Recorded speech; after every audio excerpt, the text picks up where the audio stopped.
Je suis Sarah Lacroix, la cofondatrice de monvigneron.com, qui est la seule et la plus grande place de marché vin, et en tout cas la seule place de marché à réunir le vin et l'œnologie sur un même support, en direct des vignerons dans toute la France, livrés partout en Europe. Monmarché.fr, c'est un ensemble de 4 sites de nourriture pour les particuliers qui sont livrés tous les jours à partir soit de Rungis, soit des producteurs locaux. Nicolas Dodifray, moi je suis le cofondateur du site alittleepicerie.com, qui est une place de marché de producteurs qui permettent à ces producteurs de vendre directement aux consommateurs sur Internet des produits secs essentiellement. Pourquoi des sites comme les vôtres sont nés et on va dire la distribution marche bien, on a accès à des produits qui viennent de partout dans le monde. On peut aller en direct peut-être chez un producteur si on voyage en France, on peut aller chez un vigneron, je ne sais même pas si on peut aller en régie, je vais dire une bêtise, mais en tout cas on a des super boutiques qui vendent des produits qui sont allés chercher eux à Rungis. Pourquoi cette tendance et pourquoi ces nouveaux sites ? Pour ma part, sur le vin, les commerçants vin, ils jouent toujours autour des mêmes références sur les producteurs de vin, souvent sur les grandes appellations, les grands négociants, et ils se livrent uniquement une bataille sur les prix. Mais moi j'estimais, je pense qu'ils ont à peu près 20% du marché des producteurs de vin, ce qui représente, c'est loin d'être l'exhaustivité du marché.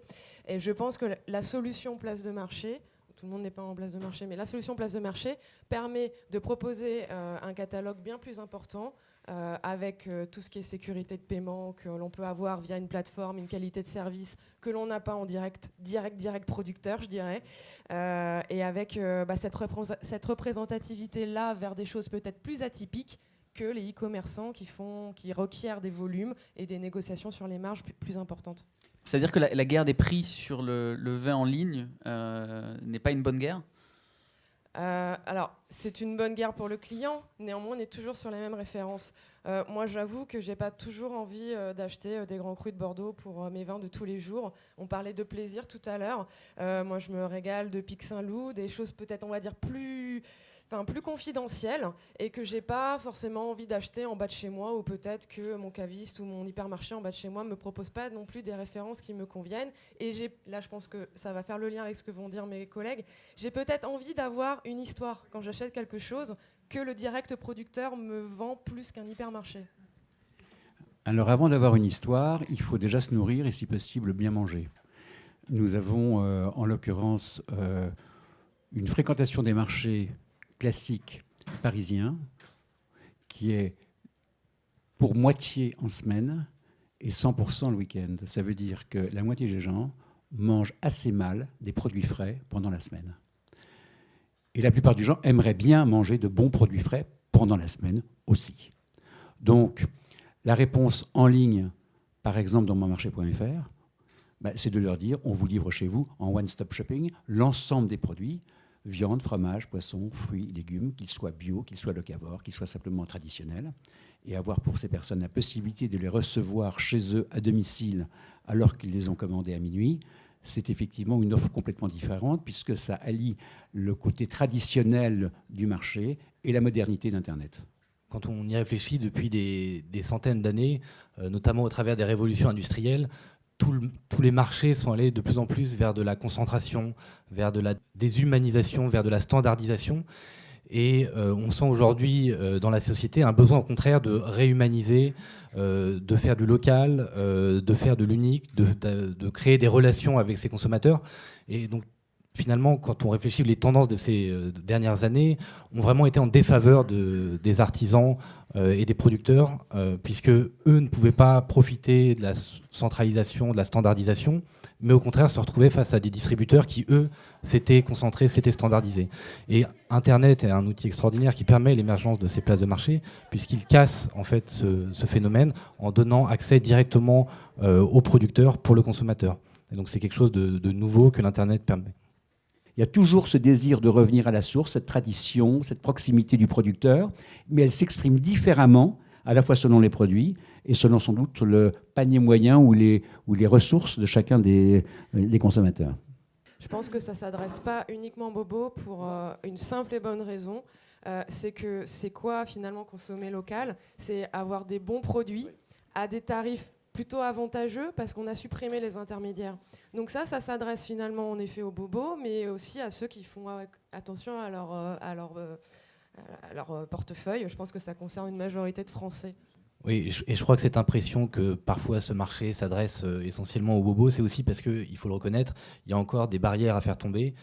Notamment, il est vrai que vendre de la nourriture sur Internet, il y a une des grosses barrières que nous on ressent, c'est la logistique qui est compliquée et chère et qui renchérit du coup les produits. Et je pense que moi, ce marché va vraiment pouvoir devenir un marché de masse le jour où il y aura des solutions logistiques intelligentes proposées. Et nous, on a quelques idées sur la question. Et je pense que c'est vraiment la question clé qui permettra à ce marché de devenir un marché de masse. La logistique, c'est vrai, c'est un vrai frein quelquefois. Alors, c'est très très long à mettre en œuvre. Nous, on a choisi d'avoir notre propre flotte de camions. C'est une petite flottille. On a commencé par un camion, puis 2, puis 5, puis 10. Donc effectivement, ça permet de baisser des coûts à condition de densifier les clients. Mais ça, c'est un gros boulot, bien sûr. Dans les places de marché comme nous, où on relie vraiment le producteur directement au consommateur, et je pense que c'est pareil pour toi, nous, c'est encore plus compliqué parce qu'on n'a pas notre propre flotte logistique. Donc on réfléchit beaucoup en ce moment à des solutions qui vont nous permettre, qui vont permettre à nos producteurs de livrer à moindre coût, parce que c'est un vrai frein, et je suis sûr que c'est ça qui va débloquer le marché et le faire sortir de ce carcan un petit peu haut de gamme dans lequel il est de temps en temps. C'est surtout ça, c'est que ce soit des producteurs de vin ou autre chose, ils sont partout en France. Mais partout, même dans les petites allées où un camion ne va pas.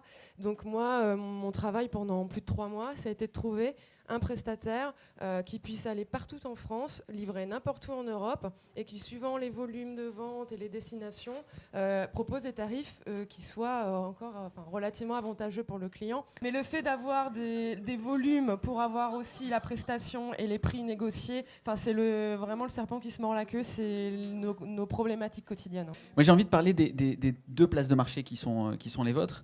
Vous mettez pas, vous l'avez un peu dit, mais je pense qu'on va appuyer dessus. C'est pas que mettre des produits en avant, c'est mettre les producteurs. Donc comment on fait ça ? Clairement, c'est un vrai frein d'amener les producteurs sur Internet. Donc nous, il est très important pour nous d'avoir le site le plus simple possible à utiliser, d'avoir le système de paiement géré par nous et qu'ils n'aient pas trop de questions à se poser là-dessus, parce que sinon ça devient compliqué. C'est d'ailleurs souvent les enfants des producteurs qui, chez nous, gèrent ça. Donc on est assez enthousiaste de voir la nouvelle génération arriver, parce qu'on se dit que ça va développer la partie Internet. Donc ça, c'est le premier point, juste sur l'accueil des producteurs. Après, nous, clairement, c'est notre marque de fabrique. On le dit souvent, plutôt que de vendre des produits, on préfère mettre en avant les producteurs qui sont derrière, les histoires qu'ils ont à raconter, et c'est tout ce qui fait notre différence et notre intérêt. Et je sais que le sujet d'aujourd'hui, c'est le social, et nous, on essaye vraiment de connecter en fait nos acheteurs avec nos producteurs. On a des systèmes de mise en favori, de mise de côté du produit. On veut vraiment qu'il y ait un lien, une relation qui s'établisse entre l'acheteur et le producteur. C'est quelque chose d'absolument essentiel pour nous. Un des autres freins, c'est que les gens ont encore assez peur d'acheter de la nourriture sur Internet, encore plus quand on ne vend pas des marques grand public comme chez nous, ou au contraire on va vendre le petit producteur que personne ne connaît.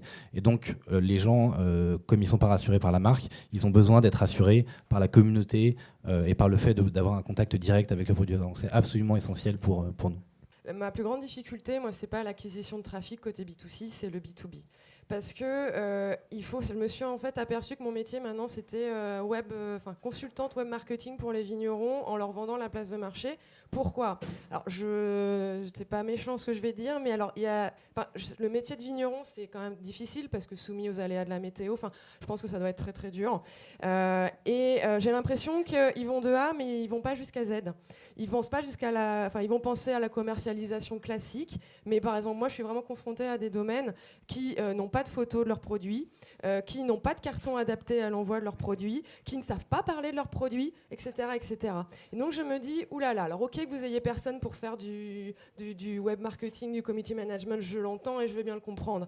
Néanmoins, est-ce que vous ne pensez pas qu'il y a quand même des opportunités par rapport au coût et à l'investissement que ça représente humain, que vous pouvez prendre, que vous pouvez investir ? Du coup, quand ils voient notre site où il y a le paiement en ligne, PayPal, CB, qu'on voit que tout est pris en charge, ça les rassure, et le vigneron, petit à petit, c'est notre but intrinsèque. Et second, c'est de les accompagner dans leur acquisition de leurs usages numériques, parce que pour eux, une présence sur Internet suffit alors que j'ai envie de dire que c'est que le début et qu'il faut l'animer, l'alimenter, mais qu'ils n'ont pas encore ces réflexes-là et ces logiques-là. Après, c'est aussi à nous de leur montrer l'intérêt du web. Et généralement, quand ils voient les ventes tomber les unes après les autres, on voit qu'ils se professionnalisent quand même assez rapidement. Tes nouveaux clients, ils viennent d'abord pour Mon Vigneron en majorité, ou c'est tes producteurs qui disent aussi la prochaine fois, plutôt que de venir chez moi en direct, regarde, tu peux aller trouver ma boutique sur Mon Vigneron. Ah mais exactement, puisqu'en plus ils peuvent exporter leur boutique sur leur site, ça leur permet d'économiser le développement d'une boutique en ligne. Et quand bien même ils ont une boutique en ligne, des fois ils préfèrent passer par nous parce qu'on gère entièrement la logistique et le service client, et ça les décharge de ces problématiques-là et se concentre sur leur cœur de métier. Les gens vont sur les sites parce qu'ils y trouvent des produits qui leur plaisent. Bien évidemment, s'ils ne trouvent pas des produits de qualité et qu'ils veulent de la qualité, ils n'y retournent pas. Je pense que c'est vrai sur tous nos sites. Et si on n'a que des produits élitistes, ça ne plaira qu'à un certain nombre de personnes qui ne sont pas très nombreux. Et si on a des produits qui sont premier prix et pas élitistes du tout, bien les gens qui ont des produits élitistes et qui se disent « mais je ne fais pas partie de cette engeance, mes produits ne sont pas là ».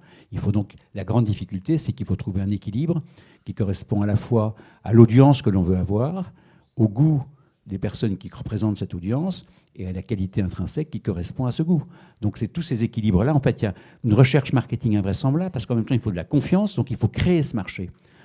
Le marché de WooShop en ligne ou des grands hypermarchés en ligne, il existe. Ils font simplement dupliquer leur magasin. Ils ont dit tout ça, vous l'achetez en ligne. Et ça devient du drive.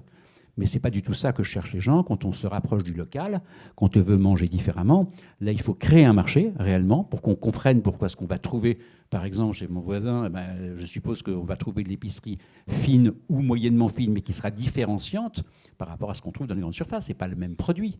Donc il faut éduquer également les gens qui vont aller rechercher ces produits sur son site. C'est la même chose, je suppose, également chez vous. S'il s'agit de trouver les grandes marques de vin, personne n'a besoin de vous, ni des producteurs, ni des clients, pour aller acheter ça sur votre salle de marché. Donc il faut chacun doit trouver sa niche.